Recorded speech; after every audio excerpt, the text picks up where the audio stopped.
रमेश एक गरीब किसान था और वो अपने खेतों में बहुत मेहनत किया करता था। रमेश की पत्नी का देहांत हो चुका था और रमेश खुद ही अपने बेटे का पालन पोषण किया करता था। रमेश के खेत के पास एक छोटा सा पेड़ था। रमेश जब भी खेतों में काम करते वक्त थक जाया करता तो वो उस पेड़ के नीचे बैठ जाता, आराम करता और अपना खाना पीना भी वहीं पर किया करता। रमेश खेतों में दिन रात मेहनत करता और अपने बेटे को एक अच्छे स्कूल में भेजता था ताकि उसका बेटा अजय पढ़ लिख कर अच्छी नौकरी कर सके। अगले दिन रमेश अपने खेतों में काम करने चला गया और उसे बहुत थकान हो रही थी, जिसकी वजह से वो अपने खेत के पास उसी पेड़ की छाया में बैठ गया।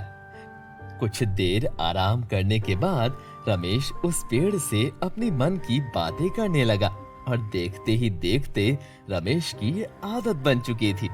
वो जब भी खेत में जाता तब वो उस पेड़ से अपने मन की बातें अवश्य करता। एक दिन रमेश उस पेड़ के नीचे बैठकर खाना खा रहा था। तभी वो उस पेड़ से कहता है, तुम तो मुझे हमेशा छाया प्रदान करते हो। तुम्हारे नीचे बैठकर मुझे शीतल हवाएं मिलती हैं। मैं बहुत अच्छा महसूस करता हूँ। इसीलिए इस खाने पर तुम्हारा भी पूरा अधिकार है। और उसके बाद उसने एक रोटी उस पेड़ में डाल दिया और कुछ पानी भी उस पेड़ में डाल दिया। और ऐसे ही काफी समय बीत गया। अब अजय की नौकरी लग चुकी थी। अजय घर पर आया और रमेश से कहता है, पिताजी, मुझे बहुत अच्छी नौकरी मिल गई है और अब से आपको काम करने की कोई जरूरत नहीं है। ये लीजिए मेरी पहली तनख्वाह। रमेश अपने बेटे की पहली तनख्वाह देखकर बहुत खुश होता है। दोनों मिलकर ईश्वर का धन्यवाद करते हैं और फिर रात को वो दोनों एक साथ बैठकर खाना खाते हैं और सो जाते हैं। अगले दिन अजय अपने काम के लिए वापस से शहर लौट जाता है और इधर रमेश, जो अपने बेटे की नौकरी से बहुत खुश था, उस पेड़ के पास जाता है जो कि उसके खेत के करीब था और वहां जाकर वो अपने मन की सारी बातें उस पेड़ से बताता है। एक दिन फिर से अजय शहर से वापस गांव आता है और रमेश से कहता है, पिताजी, अब आपको काम करने की जरूरत नहीं है। आप मेरे साथ शहर चलिए। मैंने वहां पर एक अच्छा कमरा ले लिया है। हम दोनों अब वहीं पर साथ साथ रहेंगे। नहीं बेटा, अभी तो मेरे हाथ पैर काम कर रहे हैं, इसलिए मैं अपना ध्यान अभी खुद रख सकता हूँ। जब मेरे हाथ पैर काम नहीं करेंगे और मैं अपना ध्यान नहीं रख सकूंगा, तब मैं तुम्हारे साथ जरूर चलूंगा। अजय अपने पिता की बात मान जाता है और वो खाली हाथ ही शहर वापस लौट जाता है। देखते ही देखते अजय का प्रमोशन हो जाता है और अजय बहुत खुश होता है। उसकी सैलरी भी बढ़ जाती है और अपनी ही कंपनी की एक लड़की से वो शादी कर लेता है, जिससे वो प्यार करता था। और वो उसी लड़की को लेकर अपने गांव अपने पिता के पास पहुंचता है। रमेश अपने बेटे को इस तरह से देखकर बहुत दुखी होता है। वो अजय से कहता है, बेटा, ये कौन है? मुझे बताया तक नहीं, या मैं इस लायक भी नहीं था कि तुम मुझे एक बार फोन करके ये तो बता देते कि पापा, मैं शादी कर रहा हूँ। पिताजी, ये मेरी निजी जिंदगी है, आप इसमें दखल अंदाजी ना करें तो बेहतर होगा। अब मैं बड़ा हो चुका हूँ और अपने फैसले मैं खुद कर सकता हूँ। और यदि मैंने अपनी पसंद से शादी कर भी ली तो इसमें मैंने क्या गलत कर दिया? दोनों में बहुत बहस होती है और आखिरकार अजय अपनी पत्नी को लेकर वापस शहर लौट जाता है और रमेश बहुत उदास हो जाता है और अपने मन की सारी बातें उस पेड़ से करता है। देखते ही देखते ऐसे कई दिन बीत गए। रमेश अजय को फोन लगाता है और कहता है, अजय बेटा, अब मैं बूढ़ा हो चुका हूँ। मेरे हाथ पांव ठीक से काम नहीं करते हैं, इसीलिए अब मुझे अपने साथ ले चल।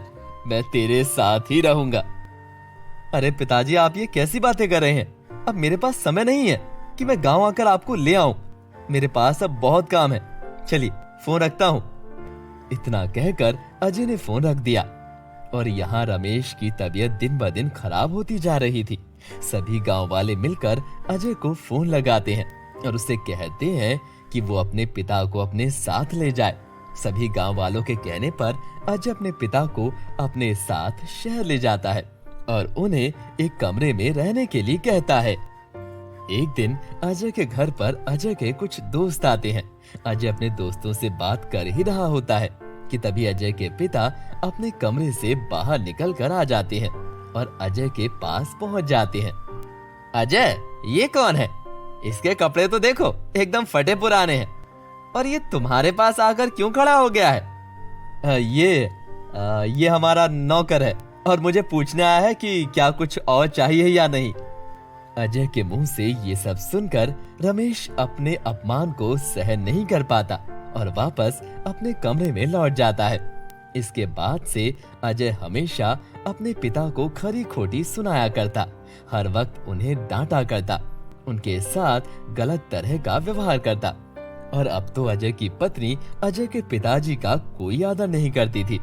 वो भी उन्हें खरी खोटी सुनाया करती, वो हमेशा उन्हें डांटा करती। और अब तो उसने अजय के पिता को खाना देना भी बंद कर दिया था, जिस कारण रमेश की तबीयत और खराब रहने लगी। रमेश अपना यह अपमान सहन नहीं कर सका था, इसीलिए वो गांव वापस लौट आया और रोते हुए उस पेड़ के पास पहुंचता है। तभी उस पेड़ में से आवाज आती है, रमेश, तुमने मेरे बुरे समय में मेरा बहुत ध्यान रखा है। मैं तुम्हारा ख्याल रखूंगा, मैं तुम्हारी देखभाल करूंगा, इसीलिए मैं तुम्हें कुछ देना चाहता हूँ, इसे ना मत कहना। पेड़ के इतना कहने के बाद उस पेड़ से अचानक से एक फल गिरता है और वो फल सोने का था। इसके बाद फिर वो पेड़ कहता है, रमेश, ये फल ले लो, ये फल तुम्हारे लिए है। तुम अपने घर की हालत ठीक कर सकते हो और उसे जाकर एक सुनार के पास बेच सकते हो। रमेश उसे ले जाकर सुनार के पास बेच देता है, जिससे उसके अच्छे खासे उसे दाम मिल जाते हैं और उन पैसों से रमेश अपने जीवन को गुजर बसर करता है। रमेश को जब भी जरूरत होती तो वो उस पेड़ के पास आता। रमेश को इस तरह से अमीर होता हुआ देखकर कुछ गांव वालों ने रमेश के बेटे अजय को फोन लगाया और उसे सारी बात बता दी। अजय को जब ये बात पता चली तो बड़ा आश्चर्यचकित रह गया कि आखिर पिताजी के पास इतने पैसे कहां से आए। अजय अपने पिता के पास इतना पैसों को देखकर लालची हो चुका था। वो और उसकी पत्नी तुरंत ही गांव लौटे और रमेश से कहते हैं, पिताजी, मुझे माफ कर दीजिए, पैसों के कारण मैं अंधा हो चुका था। मैंने आपका ख्याल भी नहीं रखा और आपको दर दर की ठोकरें खाने के लिए मजबूर कर दिया। मैंने आपको तरह तरह की बातें भी सुनाई, कृपया करके मुझे माफ कर दीजिए। अजय, अब मुझे तुम्हारी जरूरत नहीं है।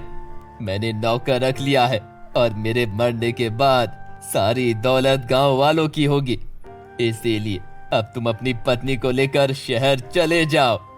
बेटा इस तरह शहर वापस लौट जाता है।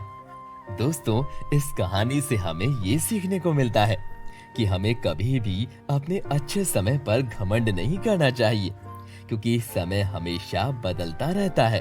और इसी के साथ में उम्मीद है कि आप लोगों को आज की कहानी जरूर पसंद आई होगी। चैनल को सब्सक्राइब करें और बेल आइकन को दबाना बिल्कुल ना भूलें। चलिए मिलते हैं ऐसी ही और कहानियों के साथ। तब तक के लिए अपना ख्याल रखें। धन्यवाद। Bye bye, good bye.